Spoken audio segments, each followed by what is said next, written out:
우리의 가치를 새롭게, 도민과 같이 만드는 가치, 가치에서 더 큰 가치, 가치하는 모두에게 더 큰 행복을 드리기 위해 제주특별자치도의회가 도민과 함께합니다. 제주의 미래와 새로운 도민 중심 민생의회를 만들기 위해 열심히 뛰겠습니다.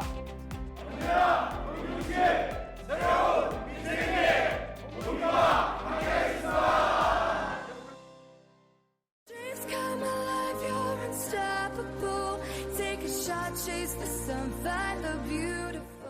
오늘 이 자리는 우리 4.3 형사호상이 법률이 정한 시한을 지금 훌쩍 넘겨서 진행되지 않고 있기 때문에 이를 시정하기 위해서 만든 자리입니다. 오늘 모이신 분들은 지금 4.3이 군법회의 그리고 일반재판 수용인에 대한 재심 청구가 이루어졌고 무죄 판결을 받고 있습니다. 그리고 형사보상 청구와 국가배상 청구가 진행되고 있는데 오늘 여기 와주신 분들은 4.3 수용인 희생자분들의 유족분들입니다. 그 중에서 대표로 이제 한 분이 기자회견문 낭독을 해주실 텐데요. 우리 일반재판 희생자이신 양규석 희생자님의 아드님 양윤영 선생님께서 오늘 기자회견문을 낭독해드리도록 하겠습니다. 우리 남편은 서기 국민학교 선생님이었습니다. 사태 때 남편은 군인들이 잡아갔고 얼마 있다가 집에 왔습니다. 그런데 다시 잡혀가 지금까지 집에 돌아오지 않고 있습니다. 내 나이 19살에 시집 와서 물질하며 살아온 지 100년이 넘었습니다. 내가 지금까지 살아온 것은 남편이 죄 없다는 소리를 듣고 싶어 살아온 것 같습니다. 남편의 4.3 재심 청구에서 올해 103세의 양정삼 할머니의 말씀이었습니다. 할머니의 남편인 한형용 선생님은 군법회의에서 징역형을 선고받아 목포 형무소 수감 이후 지금까지도 생사를 알 수 없습니다. 할머니는 남편 재심을 청구하고 지난 2022년 10월 4일 무죄 판결 받은 직후 곧바로 2022년 11월 14일 4.3 형사 보상을 청구했습니다. 그러나 제주지방법원은 형사보상 청구 1년 8개월이 지난 지금까지 할머니가 청구한 4.3 형사 보상을 지급하지 않고 있습니다.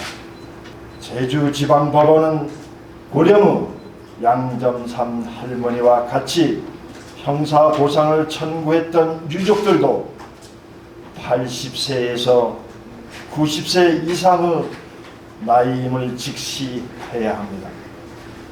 때문에 법률이 정하고 있는 6개월의 시한은 이미 지났지만 청구된 4.3 형사보상 이제라도 조속히 지급해야 합니다. 특히 이 자리에 함께하지 못한 유족들도 계십니다. 이 유족분들도 또한 형사보상 지연을 개탄하며 시급한 형사보상 지급을 요구하고 있습니다. 3. 우리는 그동안 4.3 전담 재판부인 제주지방법원을 존중하고 4.3 보상이 지체되어도 인내해왔습니다. 이것은 지금까지 제주지방법원이 수행해온 4.3 재심 등 법적 전문성과 전담 재판부의 독립성, 특히 왜곡된 4.3 역사 바로잡는 용기 있는 민주적 판결에 대해 무한한 신뢰를 하였기 때문입니다. 형사보상법이 명시한 6개월 이내의 지급 조항에도 불구하고 이를 제대로 지키지 않는 제주지방법원을 도무지 이해할 수 없습니다. 제주지방법원은 조속히 4.3 형사보상금을 지급해야 합니다. 공식적으로 문서를 통해서 청구를 촉구하는 건의하는 제기했음에도 불구하고 여기에 대해서 어떠한 답변을 못했습니다. 제가 그 유족분들의 입장을 좀 대변한다면 보상이라는 이 요구에 대해서 좀 주저주저하십니다. 지금까지 어떤 그 진상규명이나 재심 청구나 이러한 사항과 달리 마치 이게 보상 그 동안입니까? 이유에 대해서 참 이런 것들을 제가 이런 그 보면서 매우 안타까웠는데 이 도와드리고 있는 이 유족분들의 형사보상 청구 외에도 수백 명이 같은 처지에 놓여 있습니다. 이유도 없이 어떤 이유가 있는지 모릅니다. 저희는 계속 지체하면 할 수 있는 조치들은 여러 가지가 있습니다. 어차피 사법부 또 이 법원 검찰이 저희들이 보기에는 아직 덜 민주화가 된 기관이라고 보는데요. 어쨌든 저희들이 할 수 있는 수단은 여러 가지 수단이 있는데 이 자리에서 밝히는 것은 전략상 한 가지만 말씀드리면 국회에서 이 문제를 다루려고 합니다. 수용인분들의 억울한 목사기에 대한 보상의 개념이지 않습니까? 형사보상금을 너무나 정당한 그런 권리 행사입니다. 자산특별법은 희생자에 대해서, 휴장애자에 대해서, 수용자에 대해서 보상금을 지급하고 있죠. 9천만 원의 보상금을 자산특별법에 의해서 지급하고 있습니다. 그런데 지금 현재 우리가 얘기하는 사상형사보상은 형사보상 및 명예훼손에 관한 법률입니다. 그러니까 형법에 의해서 우리나라 헌법에 의한 규정에 따라서 청구하고 있는데 아까 말씀하신 것처럼 옥살 수용생활 하신 분들은 수용 기간이 있습니다. 형사소송법 이 형사보상에 관한 법률에 의해서 구급 기간 동안에 보상을 법적으로 보장을 하고 있거든요. 그러니까 그 전에 일반 사상특별법이 정하고 있는 보상과 형사 보상 및 명예훼손에 관한 법률에 규정하고 있는 보상은 차이가 있습니다. 참고적으로 말씀드리면 중복 신청은 안 됩니다. 네.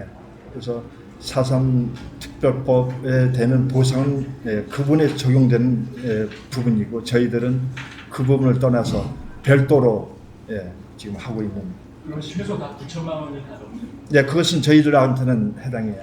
무죄 판결을 받은 희생자는 형사보상 청구와 국가보상 청구를 할 수 있습니다. 그런데 형사보상 청구는 구금 일수에 대한 보상이기 때문에 구금 일수에 대한 보상금을 이제 특별법 보상금 9천만 원과 비교를 해서 이제 큰 쪽으로 이중 청구하지 말라는 취지로 지금 진행되고 있기 때문에 여기 오신 분들 중에도 특별법 보상금 청구 기간이 지난 분들이 있습니다. 네, 특별보상금 9천만 원 청구할 수 있지만 그 기간을 그냥 지나면서도 형사보상 청구를 계속 기다리고 있는데 너무 오랫동안 결정이 안 돼서 오늘 이렇게 이 자리에 나오게 된 것입니다.